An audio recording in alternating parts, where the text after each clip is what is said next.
Kia ora, good evening. Police and search and rescue staff have been scouring the Manapuri area looking for a missing tramper. Police deployed 10 three-person teams into Lake Manapuri's Hope Arm area in the ongoing search for missing tourists known only as Tina over the weekend. Landsar volunteers from Te Anau, Invercargill, Gore and Dunedin were assisted by 2 search dogs on the ground, and Southern Lakes helicopters supported the search from the air. Police continue to try and ascertain the identity of the missing woman, and anyone with information is asked to contact their nearest police station. A new study has found wintering barns on dairy farms may be either profitable or better for the environment, but usually not both. Dairy NZ and Ag First released a study on the economic and nutrient loss impacts of wintering barns and have said the jury is still out on whether they're a good idea for farmers. Wintering barns are used to milk cows through the winter and on the shoulders of the season. The barns keep cows off the pasture and tend to improve conditions for both cows and staff.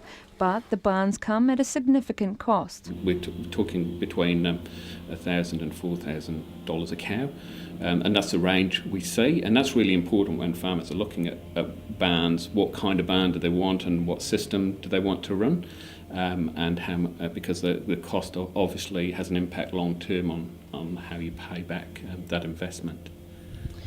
Why is it so difficult to achieve both profit and reduce the environmental footprint of these? Yeah, that's a bit of a catch-22 really, because the work we've done is if you put a barn on, and basically if you put a barn into your system, you've introduced a high cost into your system, and if you do that, you'll reduce your N loss out of the system, so it's very good at capturing that, and you'll reduce your nitrogen loss. The problem is you've then got to pay for the barn. So to pay for the barn, people intensify the systems, so they're doing more production per cow. It probably runs somewhere up to 14% more cows to paybacks, and then they're importing feed in, so they're basically importing nutrients into the system, so the loss out of the system becomes greater. So some farmers are starting to export the effluent that comes out of those barns to other, but that comes at a cost as well. So that's the catch-22. As you import more feed into your system, you've got more nutrients. So if you leave it as it is, you can't pay for the system. So that's the catch. These systems have to be profitable for farmers. They can't put them in. And some of that comes around, how efficient they are. There are barns that can make can be efficient, but whether we can have the best of both, the jury's probably still out. We caught up with one of few Southland farmers who run a wintering barn to find out what influenced his decision and how it works for him. The decision was made to have the control because we were selling our runoff, and have a control on farm, and we had runoffs close by where we can buy our feed in, and then we could, through feed utilisation, we can get a better gain through that as well. The benefits overall for this, for the wintering barn, is you can make it, design it and work it on a cheaper system and a cheaper way with a feeder wagon, so that it's not as high input, and if that is what you want to do, which is just mainly wintering and feed utilisation on the shoulders of the season, and be able to feed your stock properly, or otherwise you can go to the more expensive with including a mixer wagon, and can feed all year through that, which is a higher input system, and everyone, it suits a system that suits you, and every farm is different what they want to use it.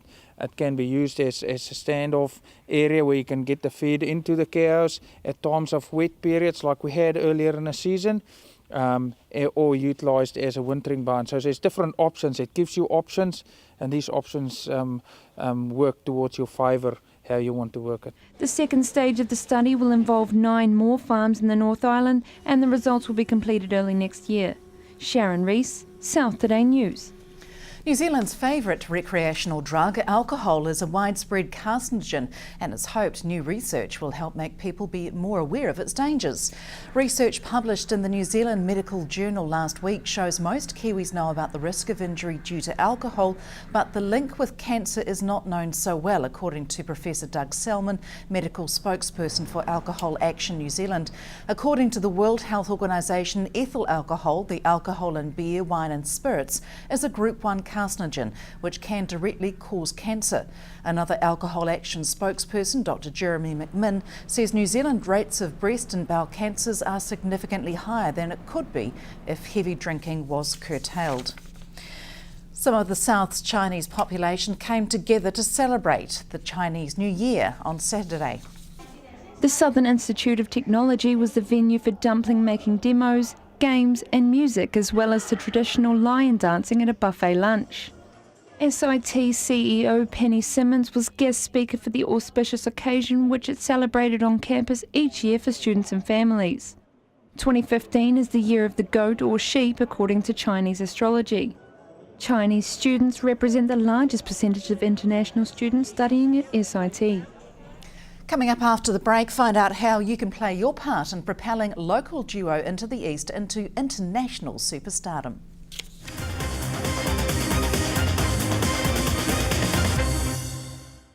Welcome back. Conservation, ecology and preservation blended together at the tip of the artist's pencil at 2 workshops over the weekend. Jo Ogier is an artist and printmaker concerned with conservation, and she had the perfect setting to teach budding artists some of the finer methods at Otatara Community Nursery. Botanicals, butterflies and bugs were studied in meticulous detail, a series of drawing explorations to gain understanding about what the eye sees and its accurate portrayal. Use of line, tone, colour as well as perspective and composition were covered.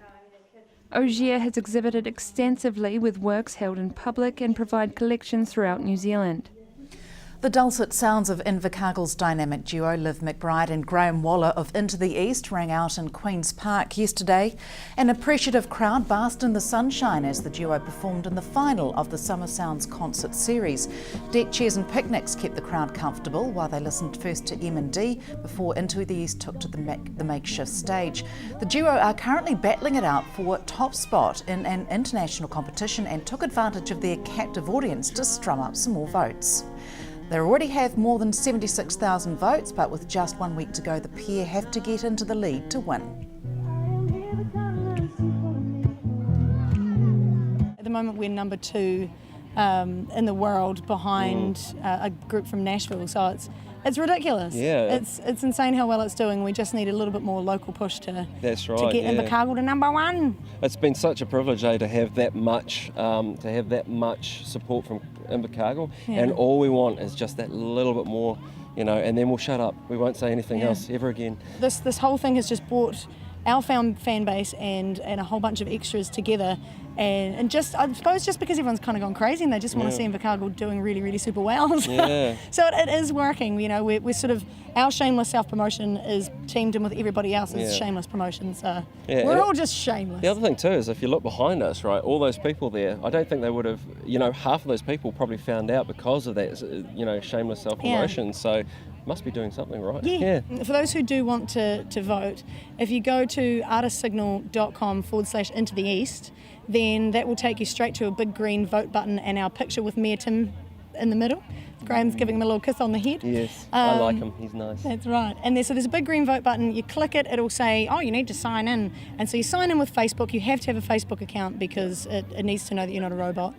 And then as soon as you've signed in, you go back to that green vote button, push it again, and it'll turn into a wee countdown timer, and that's where the madness starts. Yeah. Because it turns into an hour down countdown, and it means that you can vote after that hour. So some people are voting every single hour, some people are voting 10, 5, 2 times a day, whatever it is, it all adds up. And like Graham said, we're over 70,000 votes, so there's some fanatics. Yeah, we've both been accused, and rightly so, of setting our alarms for 1 hour and having them go off in the middle of the night all night. Because we like to vote for ourselves as well. Yeah. What would it mean if we won? Man, 10 grand US goes straight to our album. basically. The next the first album did so well, and we got such good reviews, and we've been looking forward to getting a chance to sit down and work on the next one. We've got most of the songs written, and we just need the funds to push it through. That'll go straight to the album and really sort of get that out by Christmas, and man, that means a lot to us, because it's hard to get that much money when you're a little tiny act from the bottom of the world, right? Yeah, that's what it means to us. So Monday the 1st of March, 6 p.m, that's when she all shuts down, everyone can go to sleep. Vote up until that time. Yeah. Every hour, please, Every hour. Please. And the two of them so sleep deprived, they've actually forgotten that they've changed the picture back to the two of them without Tim in the picture. Also, they're down to just under 900 votes, separating them from first and second. Last week that was 1,600, so they're closing the gap. So get on board and give these guys your vote. Putting on the pace at the Velodrome over the weekend were riders taking part in the annual Speed Track Carnival. The Festival of Speed 2015 saw cyclists across 6 divisions compete in the indoor velodrome, all vying for top pedal position. The annual cycling carnival was for all ages, with around 60 competitors ranging from masters to juniors, competing in divisions open to both men and women due to entry numbers. And before the festival kicked off, Invercargill man Peter Grandique beat a world record unofficially. Grandique, competing in Masters 80 to 84 years, our record, cycled 29.63 kilometres on Friday night at the Velodrome. The existing record of 28.38 kilometres was set last year by 84-year-old Sydney Schumann of London. Grandique intends to make an official record attempt during the Oceania Track Champs in October. Well, there's been plenty of sunshine in the south today. Let's see how the temperatures stacked up. Your forecast on Q is brought to you by Environment Southland. Environment Southland wants to know what you think about our recreational water areas. Where do you go? What do you do? And your thoughts about the water quality. You could win one of 5 $100 vouchers simply by completing their survey. The survey will help them find out whether the water is being tested in the right places and how the service can be improved. Complete the survey online by going to Environment Southland's website or pick up a hard copy from Environment Southland, the Southland District Council, Gore District Council, Invercargill City Council or Public Health South. And taking a look at your weather for today, Monday the 23rd of February. Auckland came in on 21 today, Wellington on 16, Christchurch also 21, 22 for Queenstown and Gore. Stewart Island sneaked in there with 17 and Invercargill reached a high of 23 at 3 o'clock today.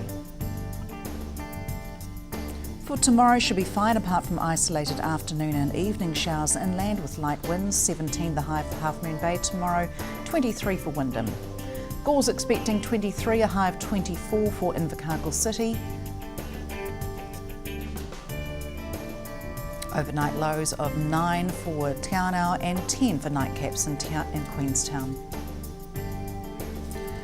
And to the marine forecast for Pusiga, for Fovo, northeast 15 knots, variable 10 knots, southeast swell of 1 metre and poor visibility in areas of fog. And for Pusiga, variable 10 knots to northwest 20 knots, southwest swell of 2 metres and northwest swell 2 metres, sea becoming very rough. And in the long-range forecast for Wednesday, early morning rain with fresh, cool southerlies, then clearing with winds easing, mainly fine on Thursday, and Friday scattered rain developing with northwesterlies turning southwest. An empty city shop has been transformed into an art gallery with a difference, and it's certain to catch the eye of passers-by. The Antagonistic Freak Show exhibition is on display in D Street and features an eclectic mix of work from artist Quint Baker. The ultra-contemporary exhibition runs until mid-next week, and character art including Bikini Consumer, Boozy Lucy, Sausage Man plus Baby in the Dryer are doing their bit to expand the minds of city art lovers. The exhibition is funded by Invercargill City Council's Creative Communities scheme. Interesting. Next on sport, post-match wrap as the Highlanders start their Super 15 campaign, but from the news team it's good night.